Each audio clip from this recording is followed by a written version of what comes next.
Chapter 11 The Miracle.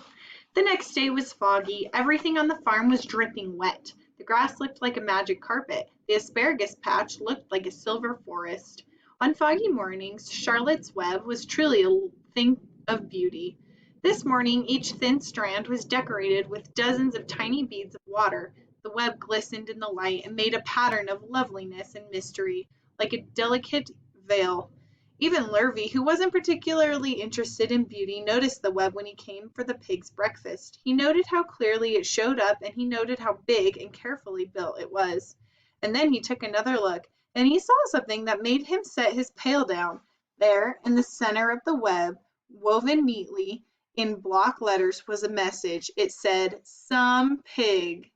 Lurvy felt weak. He brushed his hand across his eyes and stared harder at Charlotte's Web. "I'm seeing things," he whispered. He dropped to his knees and uttered a short prayer. Then, forgetting all about Wilbur's breakfast, he walked back to the house and called Mr. Zuckerman. "I think you better come down to the pig pen," he said.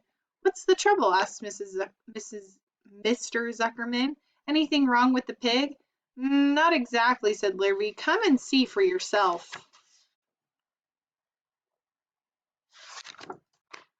The two men walked silently down to Wilbur's yard. Lurvy pointed to the spider's web. "Do you see what I see?" he asked. Zuckerman stared at the writing on the web. Then he muttered the words, "Some pig." Then he looked at Lurvy.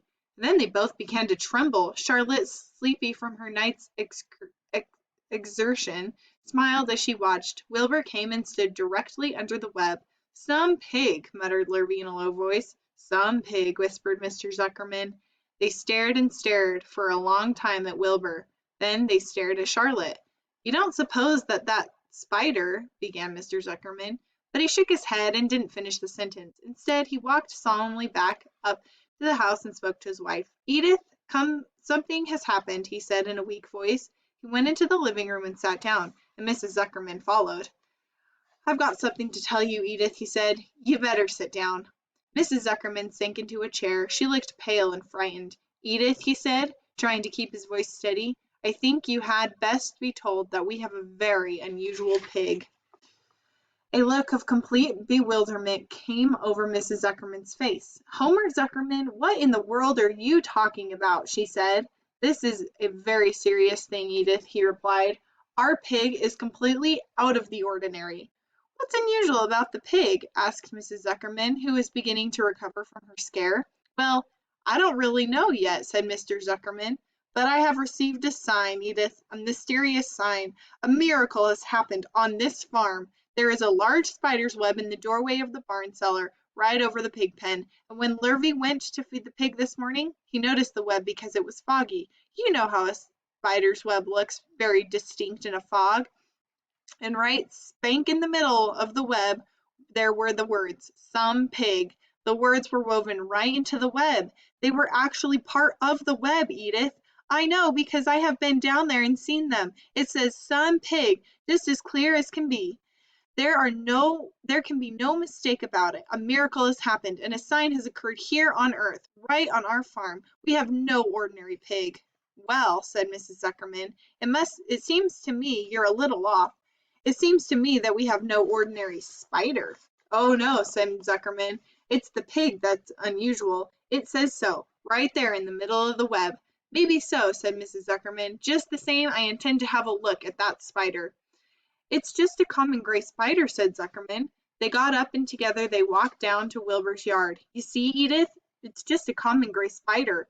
Wilbur was pleased to receive so much attention. Lurvy was still standing there, and Mr. and Mrs. Zuckerman, all three, stood for about an hour reading the words on the web over and over and watching Wilbur. Charlotte was delighted that the way her trick was working. She sat without moving a muscle and listened to the conversation of the people. When a small fly blundered into the web just beyond the word pig, Charlotte dropped down quickly, rolled the fly up, and carried it out of the way.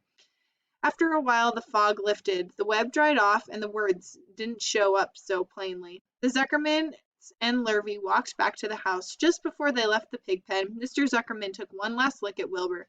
"You know," he said in an important voice, "I thought all along that pig of ours was an extra good one.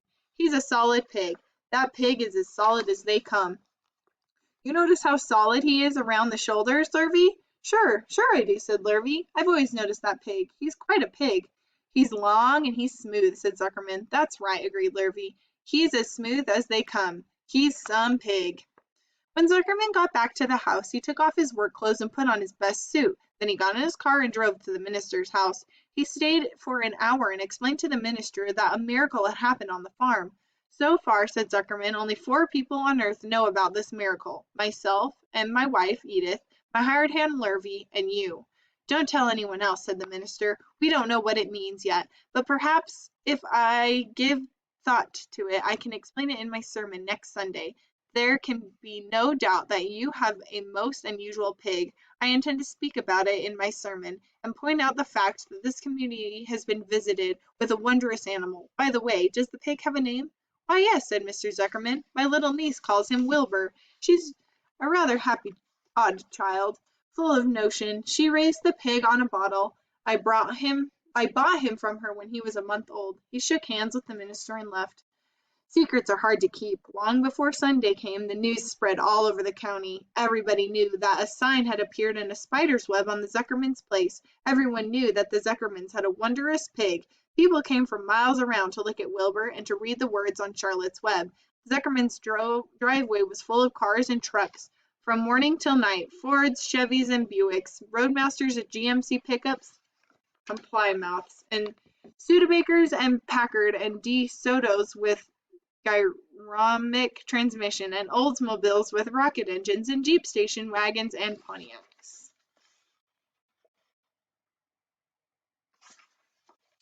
When Mr. Zuckerman The news of the wonderful pig spread clear up into the hills, and farmers came rattling down in buggies and backboards to stand hour after hour at Wilbur's pen admiring the miraculous animal. All said they had never seen such a pig before in their lives. When Fern told her mother that Avery had tried to hit the Zuckerman spider with a stick, Mrs. Arable was so shocked that she sent Avery to bed without any supper as punishment.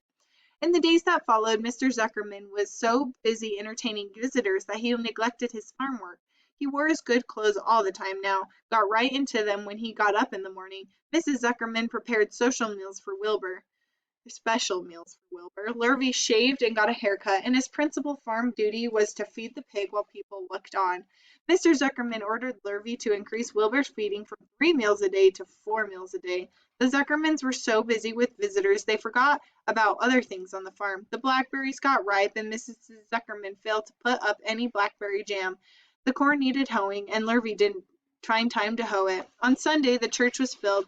The minister explained the miracle. He said that the word on the spider's web proved that human beings must always be on the watch for the coming of wonders. All in all, the Zuckerman's pig pen was the center of attraction. Fern was happy, for she felt that Charlotte's trick was working and that Wilbur's life would be saved.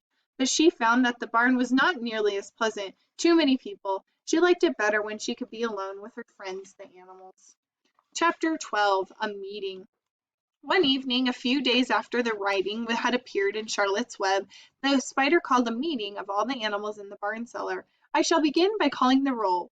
Wilbur, here, said the pig. Gander, here, here, here, said the gander. You sound like 3 ganders, muttered Charlotte. Why can't you just say here? Why do you have to repeat everything? It's my idiocracy, replied Gander. Goose, said Charlotte. Here, here, here, said the goose. Charlotte glared at her. Goslings 1 through 7. Beep, beep, beep, beep, beep, beep, beep, beep, beep, beep, beep, beep, beep, beep, beep, beep, beep, beep, said the goslings. This is getting to be quite a meeting, said Charlotte. Anyone would think we have 3 ganders, 3 geese, and 21 goslings. Sheep? Hee ha ha, answered the sheep in all. Lambs? Hee ha ha, answered the lambs all together. Templeton? No answer. Templeton? No answer. Well, we are all here except for the rat, said Charlotte. I guess we can proceed without him. Now, all of you must have noticed that being what's been going on around here the last few days. The message I wrote on my web praising Wilbur has been received. The Zuckermans have fallen for it, and so has everyone else. Zuckerman thinks Wilbur is an unusual pig, and therefore he won't want to kill him and eat him. I dare say my trick will work, and Wilbur's life will be saved. Hooray! Cried everyone. Thank you very much, said Charlotte. Now, I call this meeting to order to get suggestions. I need new ideas for the web. People are already getting sick of reading the word some pig. If anyone can think of another message or remark, I'll be glad to weave it into the web. Any suggestions for a new slogan? How about pig supreme, said one of the lambs. No good, said Charlotte. It sounds like a rich dessert. How about terrific, terrific, terrific? Yeah, asked the goose. Cut that down to one terrific, and it will do very nicely, said Charlotte. I think terrific might impress Zuckerman. But Charlotte, said Wilbur, I'm not terrific. That doesn't make a particle of difference, replied Charlotte. Not a particle. People believe almost anything they see in print. Does anyone here know how to spell terrific? I think, said the gander, it's T, double E, double R, double R, double I, double F, double I, double C, C, C, C. What kind of an acrobat do you think I am? Said Charlotte in disgust. I would have to have St. Vitus's dance to weave a word like that into my web. Sorry, sorry, sorry, said the gander. Then the oldest sheep spoke up. I agree that there should be something new written in the web if Wilbur's life is to be saved. And if Charlotte needs help to find words, I think she can get it from our friend Templeton. The rat visits the dump regularly and has access to old magazines. He can tear out bits of advertisements and bring them up here to the barn cellar so that Charlotte can have something to copy. Good idea, said Charlotte. I'm not sure Templeton will be willing to help. You know how he is, always looking out for himself, never thinking of the other fellow. I bet I can get him to help, said the old sheep.